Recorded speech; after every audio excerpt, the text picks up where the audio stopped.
પાઠ્યપુસ્તકના base ઉપર પ્રશ્નો નીકળશે તો આમાંથી કવર થઈ જશે. તો 5-6 અલગ અલગ વિડીયો વિજ્ઞાનના મૂકેલા છે, તમે જોઈ લેશો તો એમાંથી તમારા મેક્સિમમ આ કવર થઈ જશે. ઓકે, વિડીયો 2-3 વખત જોજો તો તમને ધીમે ધીમે સમજાવશે અને ઓપ્શન આવશે ત્યારે કન્ફર્મ થઈ જશે. જે નથી ભણ્યા અને જે ભણ્યા છે એમને તો ખબર. ફ્રેન્ડ્સ, તો વિજ્ઞાનની વાતને થોડી આગળ વધાવીએ, ફટાફટ રિવિઝન કરીએ. ધોરણ 5, 6, 7, 8માં જે વિજ્ઞાન પૂછાય છે પાઠ્યપુસ્તકનું, એની ઉપરથી એક સ્લાઇડ બનાવી છે જેથી પ્રશ્ન પૂછાય તમને મજા આવે. તો એમાં શરૂઆત થાય છે ચુંબક એટલે કે મેગ્નેટ. ગ્રીસ દેશના મેગ્નેશિયા નામના પ્રદેશ એટલે પ્રાંતમાંથી ટેકરી પરથી મળી આવેલા પથ્થર લોખંડની વસ્તુને આકર્ષતો હતો. પાછળથી આ કુદરતી પદાર્થને મેગ્નેટ એવું નામ આપવામાં આવ્યું. ચુંબક 2 પ્રકારના હોય, કુદરતી અને કૃત્રિમ. જમીનમાંથી મળી આવે એ કુદરતી કહેવાય, જ્યારે આપણે લોખંડમાંથી અથવા તો પોલાદની પટ્ટીમાંથી ચુંબક બનાવીએ તો એ કૃત્રિમ ચુંબક કહેવાય. ચુંબકના આકાર પ્રમાણે એના વિવિધ પ્રકાર પડે છે, જેમ કે ગજ્યો ચુંબક છે, ઘોડાની નાળા આકારનો ચુંબક છે, સોયાકાર ચુંબક છે, નળાકાર ચુંબક છે, ઈંડાકાર ચુંબક છે અને કંકણાકાર. ગજ્યો ચુંબક એટલે લંઘન પટ્ટી હોય, એક લાંબી જે લોખંડની પાઇપ પટ્ટી હોય એ પ્રકારની. ઘોડાની નાળ એટલે યુ આકારનું એક ચુંબક આવે.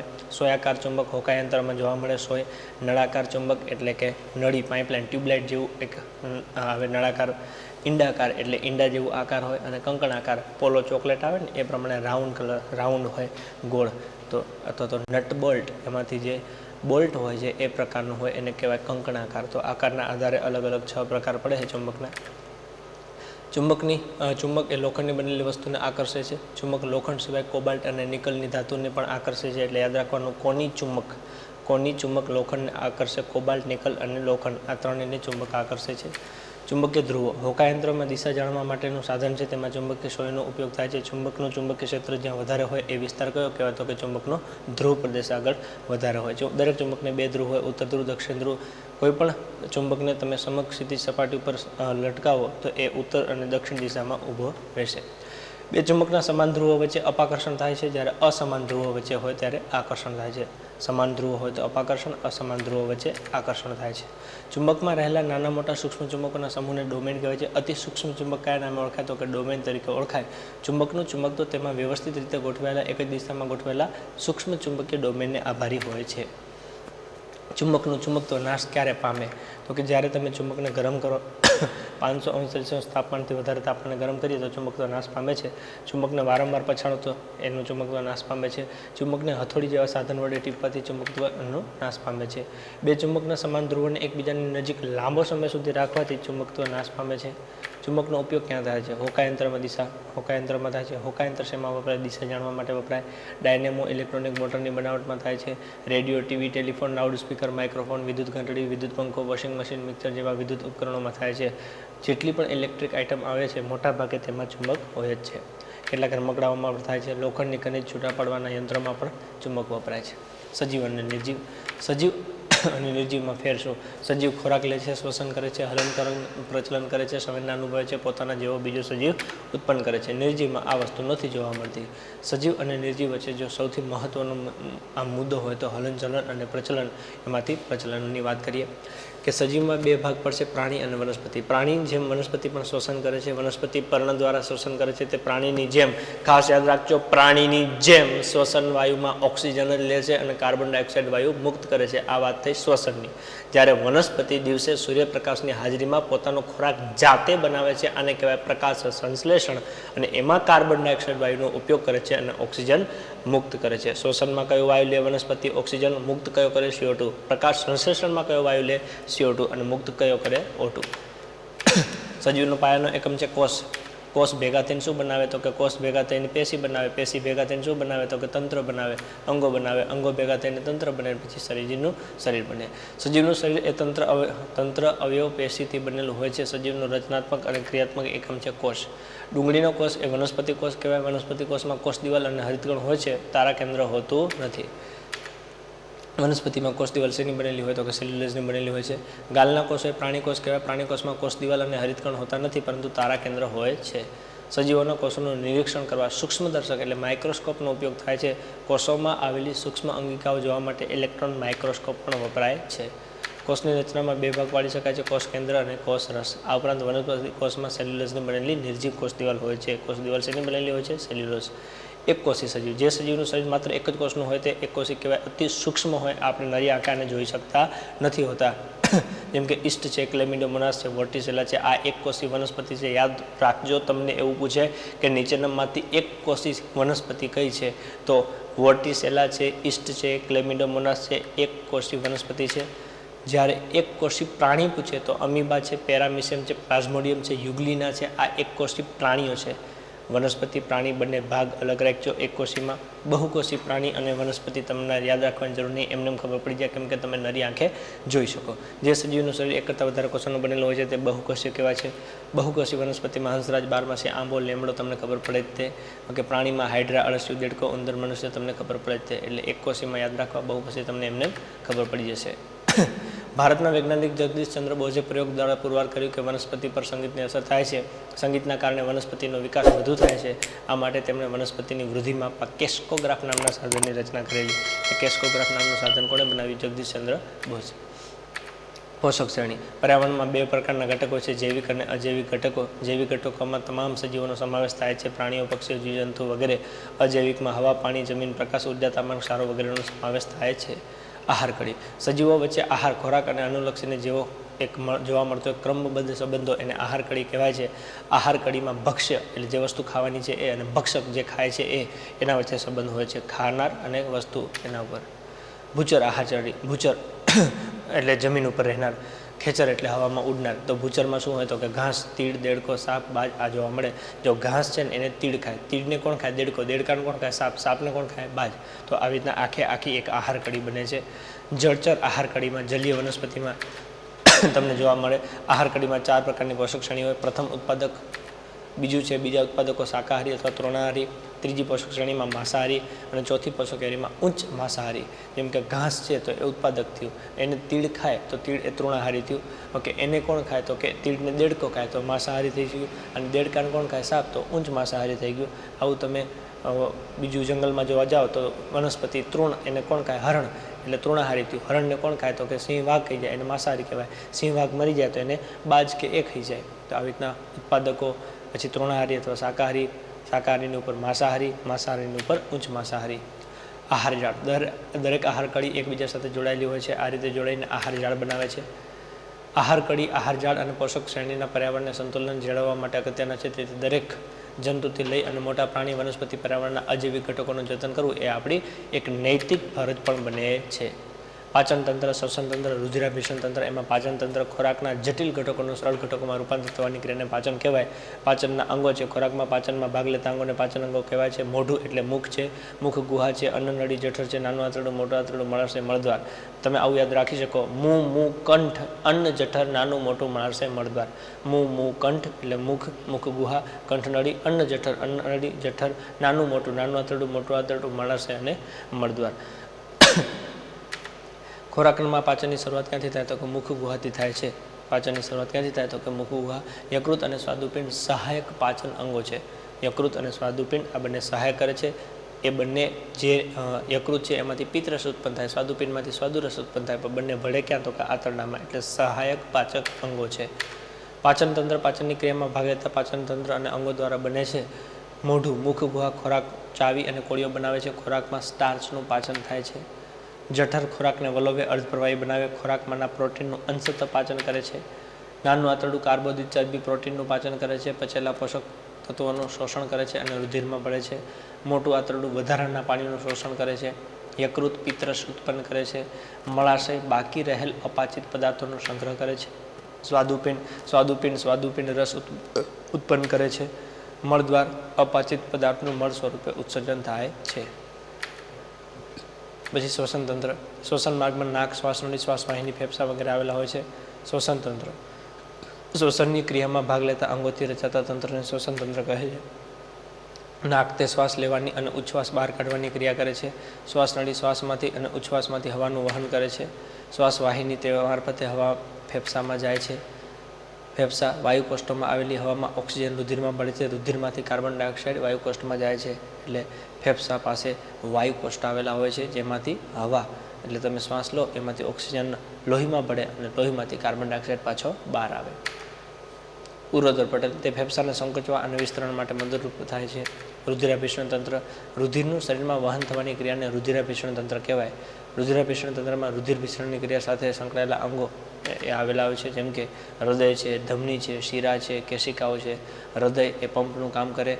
ઓકે, પછી ધમની છે એ શુદ્ધ રુધિર વહે, શિરામાં અશુદ્ધ વહે. હૃદય છાતીના પ્રમાણમાં સહેજ ડાબી બાજુ આવેલું છે. આપણા શરીરમાં પંપ જેવું કાર્ય કરે છે, મુઠ્ઠી જેટલું હોય છે. રુધિરવાહિનીઓ 3 પ્રકારની હોય છે, ધમની, શિરા અને કેશવાહિનીઓ એટલે કે કેશિકાઓ. રુધિરના ઘટકોમાં રુધિરરસ, રક્તકણો, શ્વેતકણો અને રુધિરકણિકા આવે. રક્તકણનું આયુષ્ય 120 દિવસનું હોય છે. શ્વેતકણનું આયુષ્ય 1 થી 2 દિવસનું હોય છે. શરીરના સિપાઈ કોને કહેવામાં આવે છે? તો કે શ્વેતકણને કહેવામાં આવે છે. સ્નાયુ કંકાલ તંત્ર આપણા શરીરને આકાર અને આધાર આપવા માટે જે રચના છે તેને હાડપિંજર કહે છે. હાડપિંજર જુદા જુદા હાડકાં અસ્થિમાંથી બનેલું હોય છે, તેને અસ્થિતંત્ર કહે છે. 2 હાડકાં વચ્ચે વિવિધ જોડાણ આવેલા હોય છે. 2 જોડાણ વચ્ચે સ્થિતિસ્થાપક કુર્ચા આવેલા હોય છે. આમ હાડકાં અને કુર્ચાથી બનતી રચના એટલે કંકાલ તંત્ર કહી શકાય. કંકાલ તંત્ર એ શરીરના નિશ્ચિત આકાર અને આધાર આપે છે, તેમજ શરીરની અંદર આવેલા નાજુક અવયવોનું રક્ષણ પણ કરે છે. શરીરમાં હાડકાં એકબીજાની સાથે જોડાયેલા હોય છે. આ જોડાણને સાંધા કહે છે. સાંધા 2 પ્રકારના હોય, અચલ અને ચલ. હલી શકે તો ચલ અને ન હલી શકે તો અચલ. માથાના હાડકાં, ખોપરીમાં 8 હાડકાં અને ચહેરાના 14 હોય છે. એમ કરીને ટોટલ માથાના 22 થાય છે. તે મગજનું રક્ષણ કરે છે. ખાસ યાદ રાખીશું, ખોપરીના 8, ચહેરાના 14 ટોટલ ભેગા થાય તો મસ્તિષ્કમાં કેટલા થાય? તો કે 22 થાય, જે મગજનું રક્ષણ કરે છે. ત્યાંથી આગળ જઈએ તો છાતીના પાંજરામાં 12 જોડ પાંસળી છે, એટલે 12 દુ 24 વત્તા 1 ઊભી, એમ કરીને 25 થાય. એટલે 12 દુ 24 ને 25 હાડકાં હોય છે. હૃદય અને ફેફસાનું રક્ષણ કરે છે. કરોડ સ્તંભ, તેમાં 33 હાડકાં આવેલા છે. યાદ રાખજો, હાડકાં કેટલા છે? 33. ચેતાની જોડ કેટલી છે? 31. આ હાડકામાં કશેરુકા નામના વીંટી જેવા હાડકાથી બને છે. વચ્ચે દરેક જગ્યાએ કુર્ચા છે, તેથી કરોડ સ્તંભ સ્થિતિસ્થાપક છે. નાજુક કરોડરજ્જુનું રક્ષણ કરે છે. હાથ પગના હાડકાં, તો કે દરેક હાથમાં 30 અને દરેક પગમાં 30, એટલે 30 ને 30 60, 60 60 120 થઈ જાય. તેમાં સાથળનું હાડકું સૌથી લાંબુ અને મજબૂત હોય છે. આ ઉપરાંત સ્કંદ મેખલાના 4 હાડકાં હોય છે. નિતંબ મેખલાના 2 હાડકાં હોય છે. 2 કાનના 6 હાડકાં હોય છે. એકમાં 3 હોય, હથોડી, હેરણ અને પેંગડું. પેંગડું સૌથી નાનું હાડકું કહેવાય. તાળવાનું 1 હાડકું હોય છે. આમ શરીરમાં ટોટલ 213 હાડકાં હોય. તમને એવું પૂછે કે માનવ શરીરમાં હાડકાં કેટલા? 213. બાળક જન્મે ત્યારે 213 હોય. કદાચ મોટો થાય અને અમુક સાંધા ભેગા થઈ જાય એટલે 206 પણ લખ્યું હોય છે. પહેલી પ્રાયોરિટી 213, એ ના આપ્યું તો 206. શરીરના જુદા જુદા સ્નાયુઓ મળીને જે તંત્ર બનાવે છે તેને સ્નાયુતંત્ર કહે છે. સ્નાયુના 2 પ્રકાર છે, ઈચ્છાવર્તી સ્નાયુ અને સ્વયંવર્તી સ્નાયુ. સ્નાયુના હલનચલનમાં મદદ કરવાનું કામ પણ કરે છે. ચેતાતંત્ર અને અંતઃસ્ત્રાવી તંત્ર. માનવ શરીરના જુદા જુદા જે તંત્રો છે એનું જુદું જુદું કાર્ય કરે છે. આ બધા કાર્યોનો સમન્વય કરવાનું કામ કોણ કરે? ચેતાતંત્ર. તેને અંતઃસ્ત્રાવી તંત્ર મદદ કરે છે. ચેતાતંત્ર માનવ શરીરમાં આવેલા મગજ, કરોડરજ્જુ અને તેમાંથી નીકળતી વિવિધ ચેતાઓ મળીને જે તંત્ર બને એને શું કહેવાય? તો કે ચેતાતંત્ર કહેવાય. ચેતાતંત્ર શરીરના તમામ પ્રકારની ક્રિયાઓનું સંચાલન અને નિયમન કરે છે. મનુષ્યમાં ચેતાતંત્રને કાર્યના આધારે 3 ભાગમાં વહેંચી શકાય: મધ્યવર્તી ચેતાતંત્ર, પરિવર્તી ચેતાતંત્ર અને સંવેદનાગ્રાહી અંગો. મધ્યવર્તી ચેતાતંત્ર, તેમાં મુખ્યત્વે મગજ અને કરોડરજ્જુનો સમાવેશ થાય છે. મગજ એ ચેતાતંત્રનું મુખ્ય અંગ છે. ચેતાતંત્રનું મુખ્ય અંગ શું કહેવાય? તો કે મગજ. ખોપરીમાં રક્ષાયેલું મગજના પણ 3 ભાગ હોય છે: અગ્ર મગજ, મધ્ય મગજ અને પશ્વ મગજ. પરિવર્તી ચેતાતંત્ર, તો કે આમાં મગજ અને કરોડરજ્જુ સાથે જોડાયેલી ચેતાઓનો સમાવેશ થાય છે. પરિવર્તી એટલે સાઈડમાં, ઓકે, પરિવર્તીમાં કોનો સમાવેશ થાય? મગજ અને કરોડરજ્જુ. પછી છે ચેતાઓ 3 પ્રકારની હોય: સંવેદી ચેતા જે સંવેદના ગ્રહણ કરે, પ્રેરક ચેતા જે જવાબ આપે, મિશ્ર બંને કામ કરે.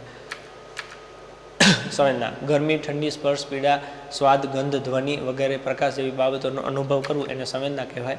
સંવેદનાગ્રાહી અંગો છે ચામડી, જીભ, નાક, કાન, આંખ વગેરે. અલગ અલગ સંવેદના અલગ અલગ અંગ અનુભવતું હોય છે. ચામડી, તો કે તે ગરમી, ઠંડી, પીડા, સ્પર્શ અને દબાણ જેવી સંવેદના અનુભવવાનું કાર્ય કરે છે. તેને સ્પર્શેન્દ્રિય કહેવાય છે. સ્પર્શ એટલે ચામડી, અડી શકાય. જીભ, તે સ્વાદની સંવેદના અનુભવે છે. તેને સ્વાદેન્દ્રિય કહે છે. જીભ વડે ગળ્યો ખારો ખાટો સ્વાદ પરખાય છે. નાક, તે ગંધની સંવેદના અનુભવે છે. તેને ઘ્રાણેન્દ્રિય કહે છે. તે પછી છે કાન, શ્રવણ સાંભળવાની ક્રિયા કરે છે. તેને શ્રવણેન્દ્રિય કહે છે. આંખ, તે દ્રષ્ટિ એટલે કે જોવાની સંવેદના પારખે છે. તેને નેત્રેન્દ્રિય કહે છે. દરેકનું કામ છે. જીભ છે સ્વાદ પારખે, નાક છે સુગંધ કે ગંધ પારખે, કાન છે સાંભળવાની ક્રિયા કરે, આંખ છે તો જોવાની ક્રિયા કરે. અંતઃસ્ત્રાવી તંત્ર આપણા શરીરના વિવિધ તંત્રોના કાર્યમાં ચોકસાઈ અને નિયમનનું પાલન કરે છે. પિટ્યુટરી ગ્રંથિ, થાઇરોઇડ ગ્રંથિ, સ્વાદુપિંડ ગ્રંથિ, એડ્રિનલ ગ્રંથિ, શુક્રપિંડ ગ્રંથિ આપણા શરીરના અંતઃસ્ત્રાવી ગ્રંથિઓ છે. પ્રજનન અને ઉત્સર્જન તંત્ર. પ્રજનન તંત્ર, તો કે પ્રજનન સજીવો દ્વારા પોતાના જેવો જ બીજો સજીવ ઉત્પન્ન કરવાની ક્રિયાને શું કહેવાય? તો કે પ્રજનન કહેવાય. પુરુષ પ્રજનન તંત્રમાં શું આવે? તો કે પુરુષના પ્રજનન તંત્રમાં શુક્રપિંડ, શુક્રવાહિની, શુક્રાશય અને શિશ્નનો સમાવેશ થાય. આ ઉપરાંત પ્રોસ્ટેટ ગ્રંથિ અને બલ્બો યુરેથ્રલ ગ્રંથિ પણ આ તંત્રના સહાયક અંગો છે. સ્ત્રી પછી શુક્રપિંડ તે પુરુષનું પ્રજનન તંત્રનું મુખ્ય અંગ છે. તે શુક્રકોષ એટલે કે નરજનનકોષ ઉત્પન્ન કરે છે. શુક્રવાહિની શુક્રકોષો લઈ જવાની નલિકા છે. શુક્રાશયમાં ખુલાય છે. શુક્રાશય તે શુક્રકોષોનો સંગ્રહ કરે છે. પછી છે સ્ત્રીનું પ્રજનન તંત્ર. સ્ત્રીના પ્રજનન તંત્રમાં અંડપિંડ, અંડવાહિની, ગર્ભાશય, ગ્રીવા, યોનિમાર્ગ અને યોનિદ્વારનો સમાવેશ થાય છે. અંડપિંડ સ્ત્રીની ઉદરગૃહમાં બદામ આકારની એક જોડ એટલે કે 2 અંડપિંડ આવેલા હોય છે. અંડવાહિની દરેક અંડપિંડ પાસેથી અંડવાહિની નીકળે છે. તે અંડકોષનું વહન કરે છે. અંડવાહિનીના બીજે છેડે ગર્ભાશયમાં ખુલે છે. ગર્ભાશય તે સ્નાયુની જાડી અને મજબૂત કોથળી જેવી રચના છે જે ગ્રીવા દ્વારા યોનિમાર્ગમાં ખુલે છે. ગ્રીવા ગર્ભાશયના સાંકડા છેડાને ગ્રીવા કહે છે. ઉત્સર્જન તંત્ર શરીરમાં જે પરસેવો કે પેશાબ દ્વારા આપણે બહાર કાઢીએ ઉત્સર્જન થયું.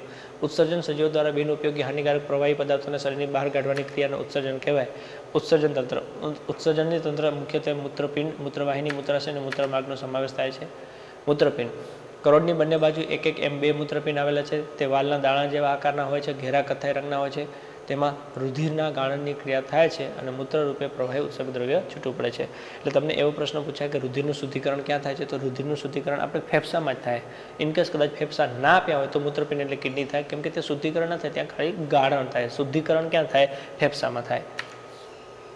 મૂત્રવાહિની તે મૂત્રપિંડમાંથી મૂત્રને મૂત્રાશયમાં લઈ જાય છે. મૂત્રાશય તે મૂત્રને એકઠું કરી અને કરતી કોથળીમાં રચના છે. મૂત્રમાર્ગ પુરુષમાં મૂત્રમાર્ગ સિસ્ટમમાંથી પસાર થાય છે. સ્ત્રીમાં તે સ્વતંત્ર રીતે ખુલે છે. ઉત્સર્જનમાં શરીરના અન્ય અંગો જેવા કે ફેફસા અને ત્વચા પણ મહત્વની ભૂમિકા ભજવે છે. કુપોષણ ખોરાક જરૂર કરતાં વધુ ખાવાથી કે ઓછો ખાવાથી માનવીને શારીરિક કુપોષણ થાય છે અને એના લીધે જે રોગ થાય એને ત્રુટિજન્ય રોગો પણ કહેવાય છે. અનુકૂલન પ્રાણીઓમાં વસવાટની વિવિધતાના આધારે 4 પ્રકારના પાડવામાં આવે છે. ભૂચર એટલે જમીન ઉપર રહેનાર, જળચર પાણીમાં રહેનાર, ખેચર હવામાં ઉડનાર, ઉભયજીવી બંને જગ્યાએ કે ભૂચર અને પ્રાણીઓ જમીન પર રહે છે. બિલાડી છે, ગાય છે, વાઘ છે વગેરે છે. પછી છે જળચર પ્રાણીઓને પાણીમાં રહે જેમ કે માછલી છે, કરચલો છે, જળો છે, ખેચર છે. હવામાં ઉડી શકે તેવા એને ખેચર કહેવાય. પોપટ છે, પછી સમડી છે, ચકલી છે વગેરે. ઉભયજીવી જમીન અને પાણી બંનેમાં રહી શકે એને ઉભયજીવી કહેવાય. જેમ કે દેડકો છે, સેલામાંડર છે, ઉભયજીવી આવી શકે. અનુકૂલન બદલાતા પર્યાવરણ સાથે પોતાના જરૂરી ફેરફાર કરી અને સફળતાપૂર્વક જીવન જીવવાની ક્ષમતા એ સજીવોને એને શું કહેવાય? અનુકૂલન. માછલીમાં શું અનુકૂલન જોવા મળે? તો કે જળચર પ્રાણી છે તેને અનુકૂલનમાં હોડી જેવો આકાર છે. જેથી કરીને તે પાણીમાં સરળતાથી તરી શકે. એનો આકાર છે શરીર પર લીસા અને ચીકણા ભીંગડા હોય છે જેથી પાણીની અસર ના થાય. મીન પક્ષો વડે પાણીમાં તરવું, ઝાલર અથવા ચૂઈ દ્વારા શ્વસન કરવું. તો આ બધા છે માછલીના અનુકૂલન છે કે ઝાલરમાં ચૂઈ નામની રચના હોય એનાથી જ એ શ્વસન કરે છે. પક્ષીઓ એટલે કે ખેચર પ્રાણીઓના અનુકૂલનનો શરીરનો વિશિષ્ટ આકાર, ઉડવા માટે અગ્ર ઉપાંગોનો પાંખોમાં રૂપાંતર, છિદ્રાળુ હાડકાં, 9 વાતાશયો અને પૂંછડી વડે ઉડતી વખતે શરીરનું સંતુલન. પક્ષીમાં શું હોય? તો પક્ષીમાં હાડકામાં કાણા હોય.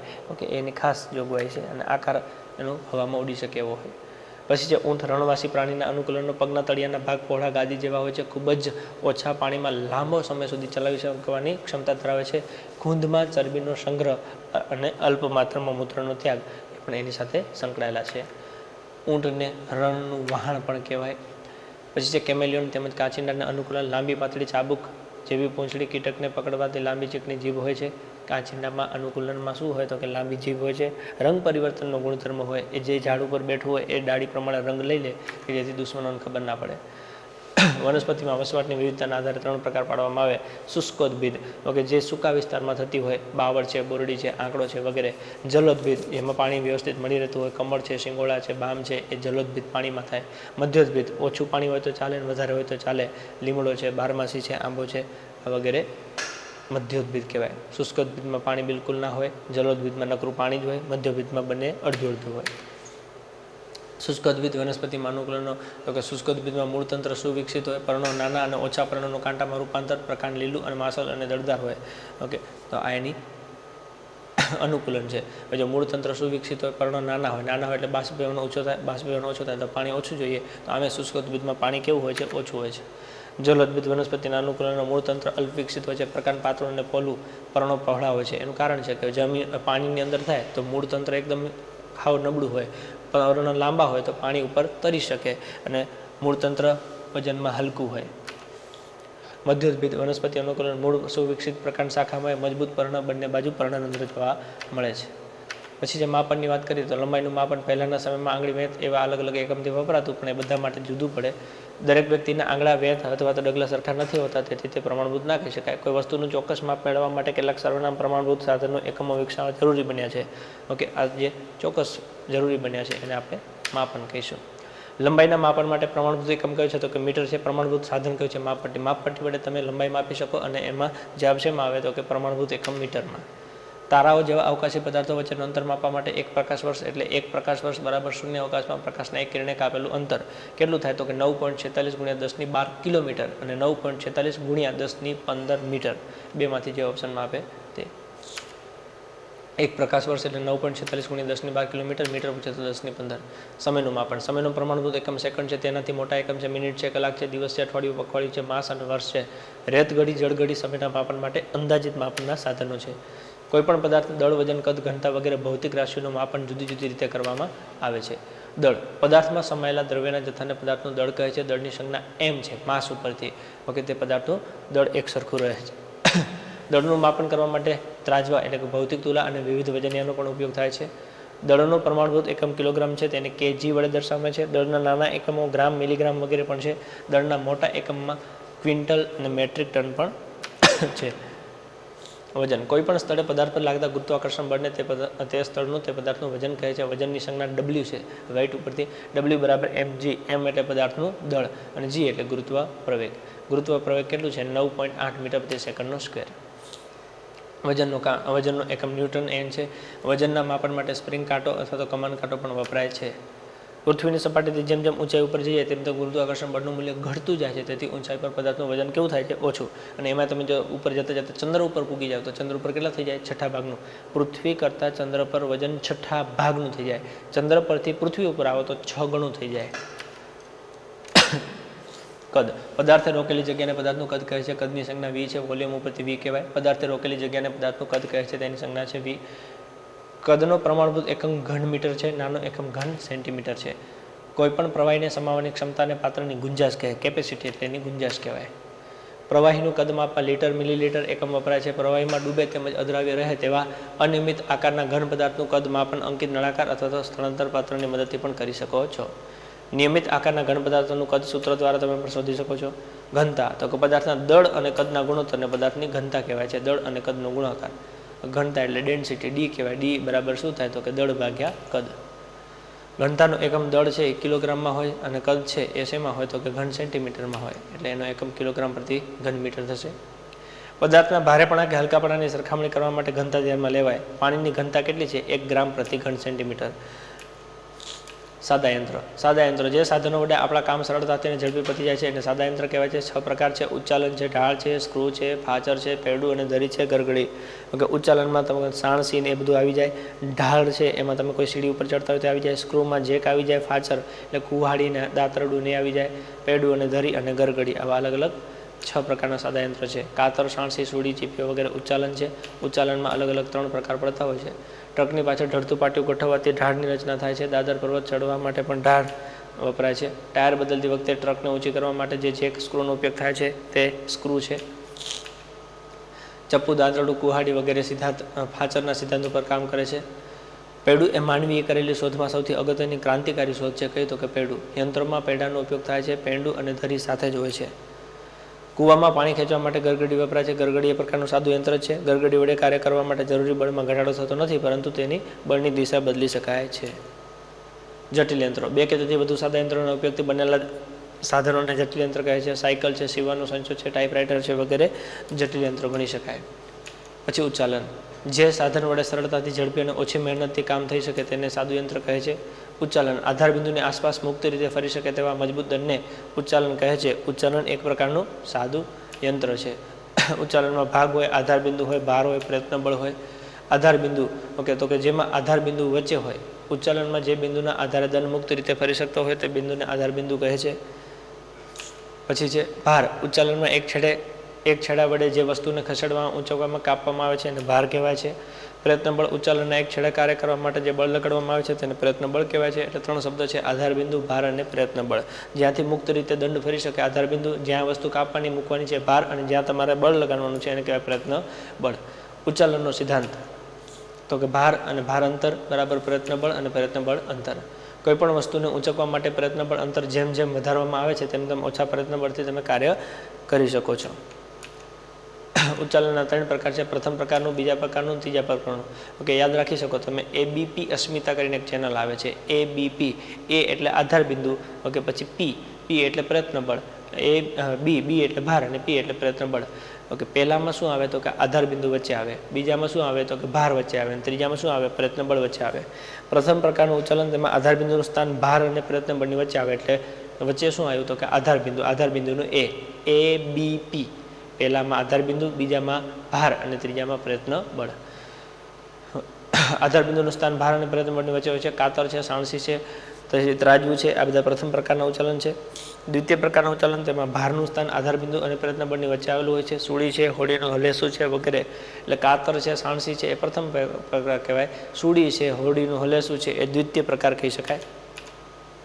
તૃતીયમાં તો કે પ્રયત્ન બળનું સ્થાન આધાર બિંદુ અને ભારની વચ્ચે હોય છે. ચીપીઓ છે, પછી ઊભો સાવરણો છે એ તૃતીય પ્રકારના ઉચ્ચાલન કહેવાય. તમને ડાયરેક્ટ ઉદાહરણ પૂછી શકે. પ્રકાશનું ઉદ્ગમ સ્થાન, જે વસ્તુમાંથી ઉત્સર્જન થાય છે એને ઉદ્ગમ સ્થાન કહેવાય છે. 2 પ્રકારના હોય છે, એક કુદરતી હોય અને બીજું કૃત્રિમ હોય.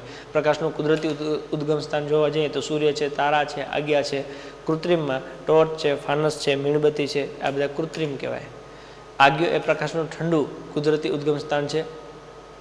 પછી છે ચંદ્ર, આપણને પ્રકાશિત દેખાય છે પરંતુ તે પોતે પ્રકાશનું ઉત્સર્જન થતું નથી, તે ચંદ્રને પ્રકાશનું ઉદ્ગમ સ્થાન કહી શકાય નહીં. ચંદ્ર ઉપર જે પણ સૂર્યનો પ્રકાશ ચંદ્ર ઉપર પડે એ ચંદ્રમાં 93% શોષણ થાય, 7% આપણી ઉપર આવે. એ 7% આપણી ઉપર આવે છે એ સૂર્યનું ચંદ્ર ઉપર જઈને રિફ્લેક્ટ થઈને આપે છે. એટલે ચંદ્ર પોતે પ્રકાશિત નથી, પણ સૂર્યનો પ્રકાશ જેના ઉપર પડે છે આપણા ઉપર આપણા ઉપર પાછો રિફ્લેક્ટ થાય છે. તો ચંદ્ર આપણને પ્રકાશિત દેખાય છે પરંતુ તે પ્રકાશનું ઉત્સર્જન કરતો નથી, તેથી ચંદ્રને પ્રકાશનું ઉદ્ગમ સ્થાન કહી શકાય નહીં. ચંદ્ર પર સૂર્યનો જે પ્રકાશ પડે છે બધો સૂર્યપ્રકાશ અથડાઈને પૃથ્વી પર સુધી આવતો નથી, પરંતુ 93% શોષણ થાય છે. ખાલી 7% પરાવર્તન પામી અને પૃથ્વી સુધી આવે છે. પ્રકાશ દેખાતો નથી પરંતુ તે વસ્તુ પર પડતા તે વસ્તુ દેખાય છે. પ્રકાશ હંમેશા સીધી રેખામાં ગતિ કરે છે. પારદર્શક પદાર્થ, જે પદાર્થમાંથી વધુ પ્રકાશ પસાર થઈ શકે તેને પારદર્શક કહેવાય. મતલબ કે જેને આરપાર જોઈ શકો એ પારદર્શક કહેવાય. અપારદર્શક, જે પદાર્થમાંથી પ્રકાશ પસાર થઈ શકતો નથી એને અપારદર્શક કહેવાય. જેમ કે લોખંડની પ્લેટ છે, દિવાલ છે, બધું અપારદર્શક કહેવાય. પારભાષક પદાર્થ, જે પદાર્થમાંથી થોડો પ્રકાશ પસાર થઈ શકે તેને પારભાષક કે દૂધ્યું કહેવાય છે. દૂધ્યું કાચ છે, ડહોળું પાણી છે એ પારભાષક કહેવાય. જેમાં બિલકુલ સ્પષ્ટ જોઈ શકાય એ પારદર્શક કહેવાય, ના જોઈ શકાય અપારદર્શક કહેવાય. થોડું ધૂંધળું લાગે તો એને કહેશું પારભાષક. હવા અને તેમાં રહેલા વાયુઓમાંથી સંપૂર્ણ સૂર્યપ્રકાશ પસાર થઈ શકે છે, તેથી તેને સંપૂર્ણ પારદર્શક પદાર્થ ગણી શકાય. બાકીના પારદર્શક વધતો ઓછા પ્રકાશ વસ્તુ પર અથડાઈ અને આપણી આંખ સુધી પહોંચે છે, તેથી તે વસ્તુ આપણને દેખાય છે. છતાં પણ જે પદાર્થમાંથી આરપાર જોઈ શકાય તે પદાર્થને આપણે પારદર્શક પદાર્થ ગણીએ છીએ.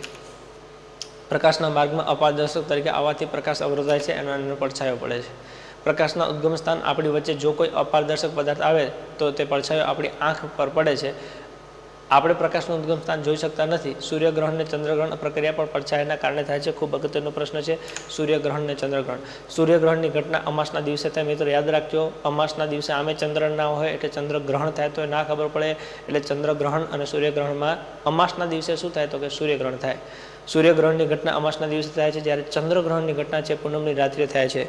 જ્યારે પણ સૂર્યગ્રહણ અને ચંદ્રગ્રહણ આવે ત્યારે આટલું મગજમાં યાદ રાખવું, ઓકે, કે પૃથ્વી ઉપર તમે છો, હવે તમને જો અહીંથી સૂર્ય ના દેખાય, સૂર્ય ત્યારે જ ના દેખાય જ્યારે ચંદ્ર વચ્ચે આવી જાય. એટલે પૃથ્વી અને સૂર્યની વચ્ચે ચંદ્ર આવે ત્યારે તમને સૂર્ય ના દેખાય તો સૂર્યગ્રહણ કહેવાય.